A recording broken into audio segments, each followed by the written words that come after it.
Hello everyone, how are you? I hope you are all doing well. So in today's lecture, we are going to study law of cosines. Basically, this law comes under the vectors, and when we add two vectors or when we subtract two vectors, then we use this. So let us assume that there are two vectors, A vector and B vector, such that they are having the angle theta between them. So let's draw them, and we are going to derive the law of cosines. Let's say there is a vector A vector, okay, and the another vector, let's say the vector B vector,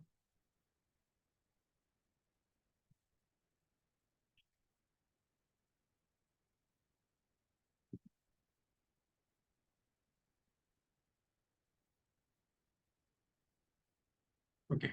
So there is a vector B vector, and the angle between them is theta,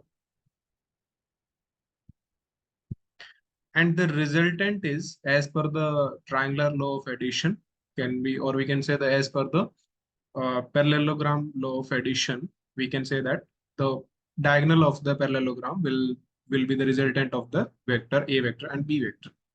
So let's draw that. Let's say this point is O, or we can say the origin from where the vectors are originated. And now we are going to draw the resultant of the vectors A and B.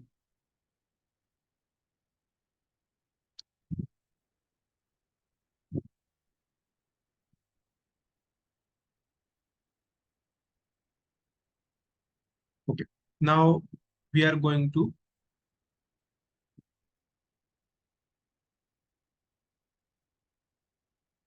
connect the points so that it will look like a parallelogram. Fine.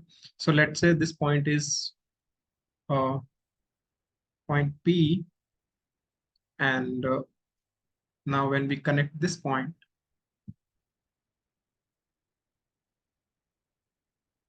so this point is Q and this point is R, and the resultant vector is given as R vector. Fine. Now what we are going to do, we are going to extend these vectors. Let's say the vector A vector is extended, and let's let's draw an perpendicular, or we can say perpendicular from the point Q on vector A vector, or we can say the extended A vector. So it will be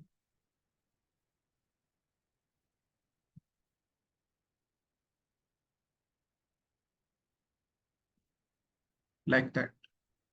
Let's say this point is D.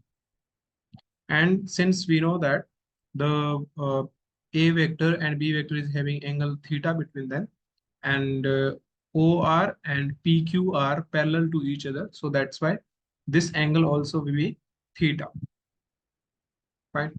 And now from we can say that from the triangle, first of all, the angle between, consider two vectors A vector and B vector, such that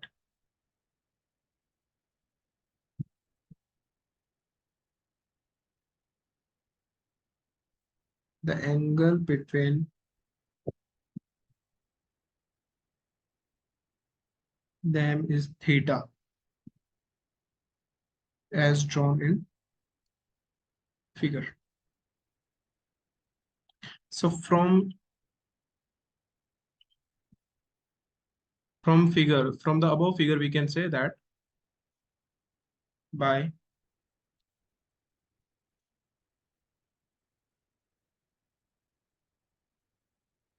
parallelogram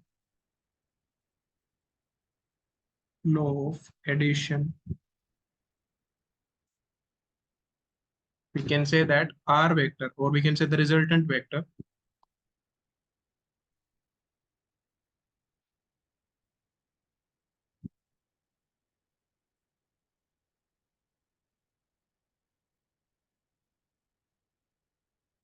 of A vector and B vector is R vector equals to A vector plus B vector. Now we are going to find out the magnitude of the resultant vector, then how to find out that. So from triangle ODQ, from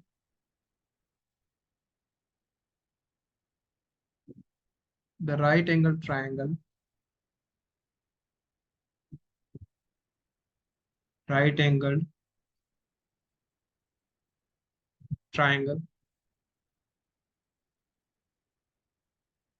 ODQ.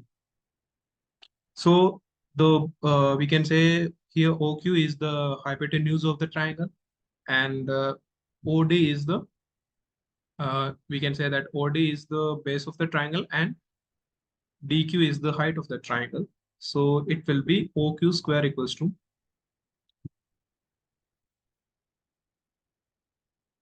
OQ square equals to OD square plus DQ square, and it is nothing but Pythagoras theorem. And now we can say that OQ is nothing but the magnitude, or we can say the length of the resultant vector. So it can be denoted by R. So it will be written as R square equals to here OD.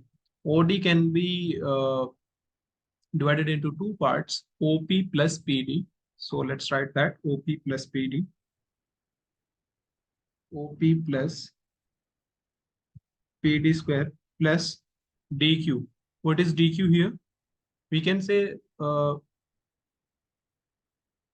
D, DQ is the height of the triangle. So DQ will be DQ square. Now we can say that from the triangle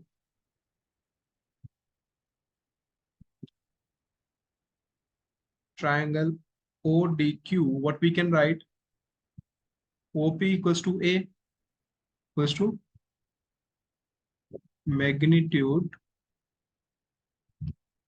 of A vector, and PD can be derived by, since PD, what is PD here?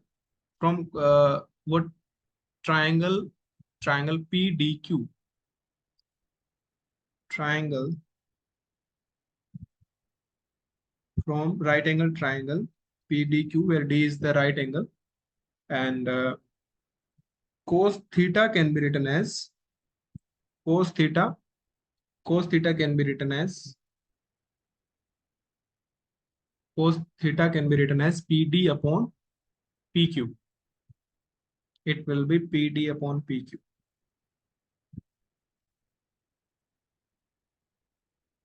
Since PQ and O are parallel to each other, PQ parallel to each other, so that's why they will be equal sides. So it will be PQ will be equals to B equals to magnitude of B vector. And finally, we will get that cos theta equals to PD upon B, and PD will be equals to B times cos theta. Now the next is DQ. From the similar triangle, sin theta we will write. Now sin theta is height upon the hypotenuse. So it will be PD upon PQ. sorry, dq upon, it will be dq upon pq.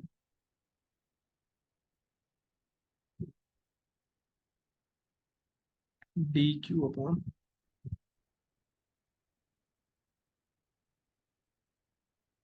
dq upon pq. Okay. So again, pq is equals to b. So we will write that sine theta equals to dq upon b, and it will be b sine theta. Now, the we can say the equation of PD and DQ we are going to substitute in the above equation. Let's say this equation is equation number one, and this is the equation number two, and then the next is equation number three. So from equation number one and two, or we can say combining equations one and two, one, two, and three, one, two, and three. What we can write, it will be r square equals to OP is nothing but A plus PD, plus PD is B cos theta plus B cos theta, its whole square, plus DQ is B sine theta and its square. Now let's open the whole square. So we will get R square equals to A square plus B square cos square theta plus 2AB cos theta plus B square sine square theta. And why it is so? Because x plus y whole square is x square plus y square plus 2xy. Fine. Okay. So now the next equation will be r square equals to a square plus b square. We will take it as common. So b square cos square theta plus b square sine square theta. So b square is taken as common. So it will be sine square theta plus 2ab cos theta. Now we know that the cos theta plus sine cos square theta plus sine square theta, it is 1. This is 1. So what we will get? We will get r square equals to a square plus b square plus 2ab cos theta. And finally, the magnitude of the resultant vector, it will be r equals to square root of a square plus b square plus 2ab cos theta. This will be the, we can say, the resultant of the given two vectors A and B.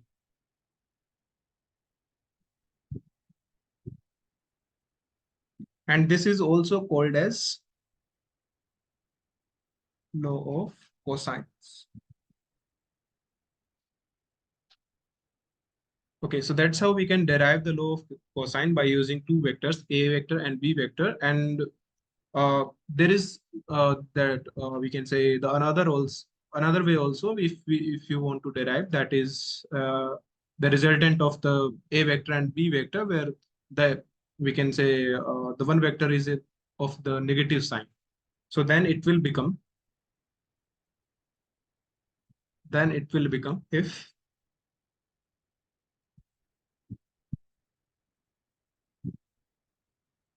if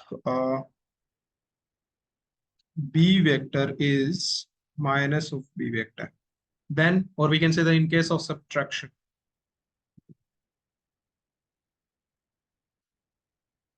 then this will become as r equals to square root of a square plus b square minus 2ab cos theta. R square plus r equals to square root of a square plus b square minus 2ab cos theta. So this is the law of cosines, where a and b are the magnitudes of a vector and b vector respectively. And similarly, by using the, we can say the minimum and the maximum values, uh, we can derive their resultant also. So the minimum and the maximum for the plus for addition,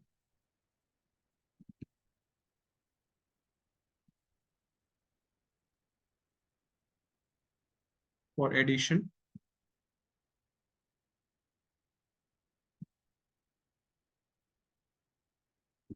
maximum when cos theta equals to 1. When the value of cos theta is 1, then it will be maximum. And when the cos theta of the value of cos theta is 1, that we know that at theta equals to 0 degree. That means if the vectors are parallel, then we can say that there is the resultant will be maximum. So it will be r equals to a square plus b square 2ab into 1. So it will be r equals to a square plus b square plus 2ab. And since we know that it is the square root of square of a square and b square, so it will be a plus b whole square. And finally, we will get r maximum equals to a plus b. Fine. And what will be the minimum value?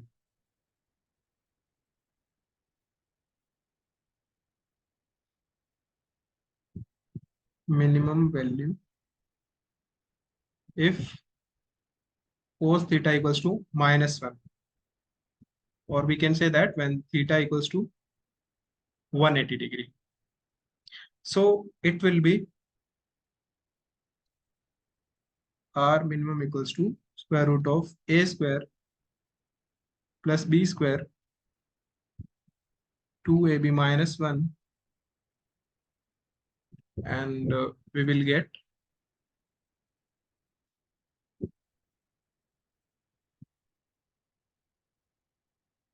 a square plus b square minus 2ab. And finally, we will get that r minima equals to square root of a minus b whole square. And finally, we will get r minimum equals to a minus b.